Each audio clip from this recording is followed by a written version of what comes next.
So this is the Sony XG500. It's Sony's direct response to the super popular JBL Boombox 2 and my personal favorite speaker, the UE Hyperboom. But it's perfectly clear that Sony isn't playing around here. They went in and added more bass, more ports, and they even threw in a light feature for good measure. Overall, the XG500 is pretty impressive, so let's check it out. Regarding pricing, the XG500 has a retail price of $450, $50 less than the JBL Boombox 2 and $50 more than the UE Hyperboom, its direct competitors.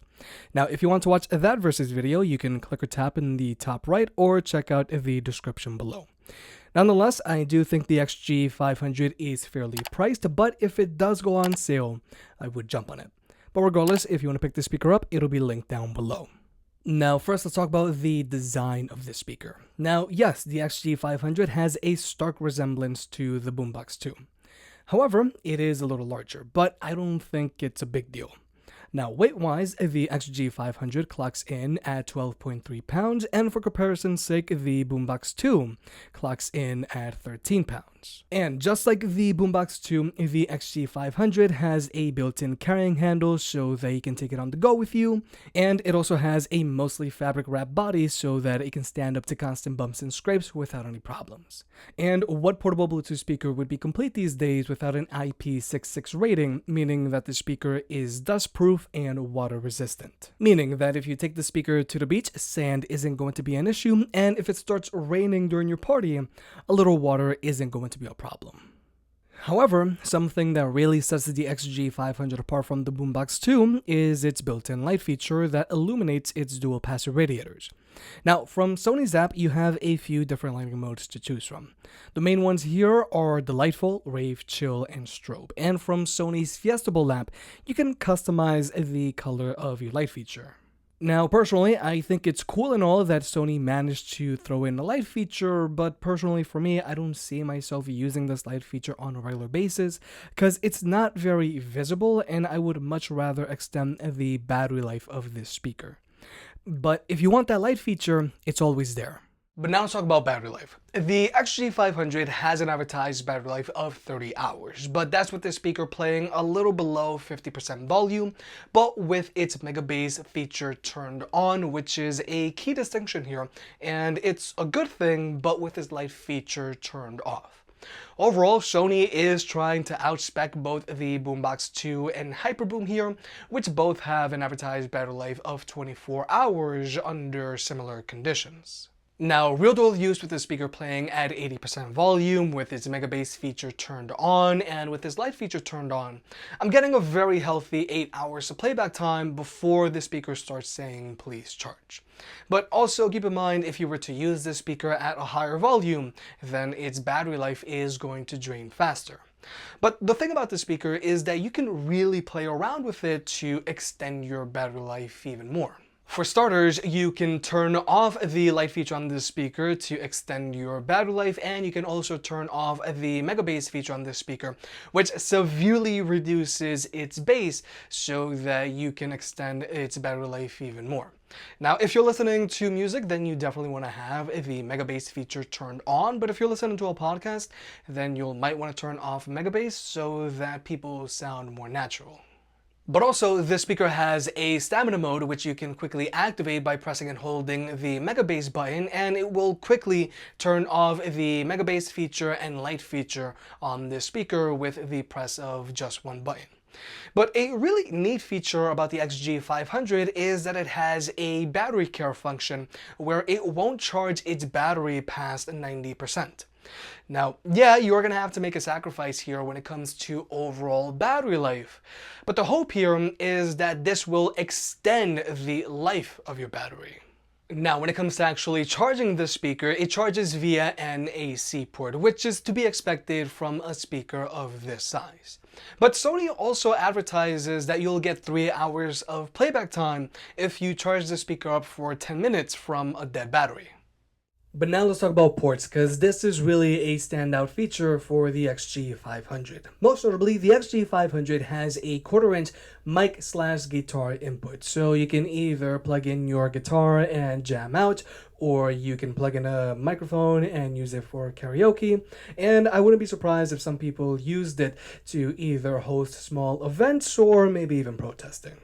But the XG500 also has two USB-A ports which you can use to charge your own devices if you're out on the go. But you can also use one of those USB-A ports to play music off of a USB stick. And finally, the XG500 still has your standard 3.5mm audio jack if you just want to use a wired connection. Now, the port setup on the XG500 is impressive relative to its competition, especially the mic input. But personally, I really wish this speaker also had a USB-C port so that you can use it as a wired connection and also use it to charge your own devices, because most phones these days now come included with a USB-C to USB-C charging cable or a USB-C to Lightning charging cable. So even though it's cool and all that the XG500 has two USB-A ports, I think if Sony threw in a USB-C port on this speaker, it would have future-proofed it a little better. But now let's talk about Bluetooth connectivity. The XG500 is using Bluetooth 5.0, but more importantly, it can be connected to two Bluetooth devices at the same time, so you and a friend can both be DJ. There's zero latency across the board when watching movies or videos on your phone, whether you're using an iPhone or an Android device. And when it comes to audio codecs, the XG500 has support for SBC, AAC, and Sony's own LDAC, which is Sony's standard setup nowadays. But now let's talk about actually listening to music with this speaker. Regarding speaker setups, the XG500 is rocking a dual woofer, dual tweeter, and dual passive radiator setup, very similar to the JBL Boombox 2. And just like a lot of other speakers that charge via an AC port, you do get a performance bump out of this speaker if you use it while it's plugged in. While it's plugged in, this speaker is going to get a little louder and its bass is going to punch a little harder. Now, in general, just like with most other Sony speakers, the XG500 is a very warm sounding speaker, as in it has a lot of bass and the mids and highs aren't as forward. Now, some people might like this and others not so much, but so that you can hear for yourself, we're going to jump into a sound test. Now, while in this sound test, we're going to be using this speaker while in stamina mode. We're also going to use it while it's unplugged but with mega bass turned on, which is how I feel most people will use this speaker the majority of the time. And we're also going to use it while it's plugged in with mega bass turned on.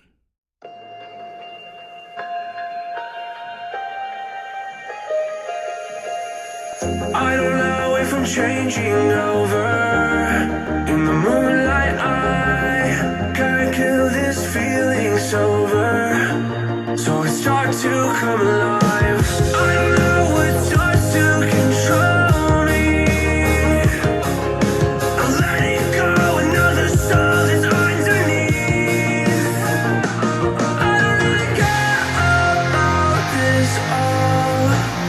It's the fall that kills me. With our back against the wall, just feed the beast and you'll see. Wait for me. I'm tied inside my reality.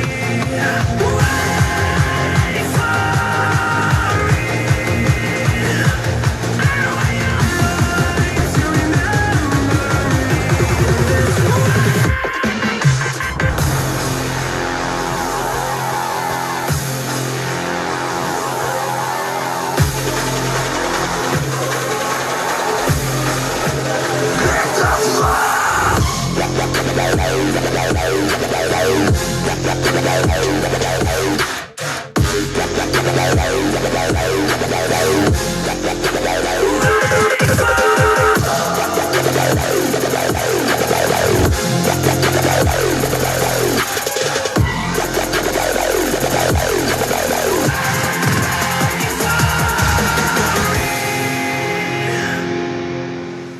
So, like you may have just heard, the XG500 has a lot of bass to it, but while in stamina mode, that bass doesn't punch as hard, which is a trick Sony is using to help extend the battery life of this speaker, and it's a feature you might want to use from time to time. But nonetheless, while in stamina mode, the XG500 still sounds pretty good. Now, for the record, this sound test was conducted with the XG500 playing at 85% volume. So you really didn't hear a difference between the speaker playing while it's unplugged and plugged in.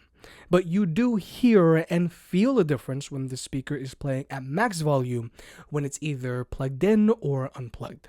So, if you want to get the most out of this speaker, you want to use it while it's plugged in. But overall, I really gotta drive home that this speaker has a lot of bass to it, and if you use it while it's indoors, then the XG500 is just going to have a good time shaking the walls in your house.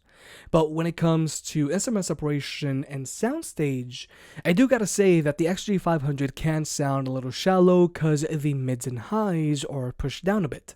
Now again, some people might like the bass-heavy nature of this speaker, but through Sony's app, you can always raise the mids and treble on the speaker so that vocals can be a little more prominent.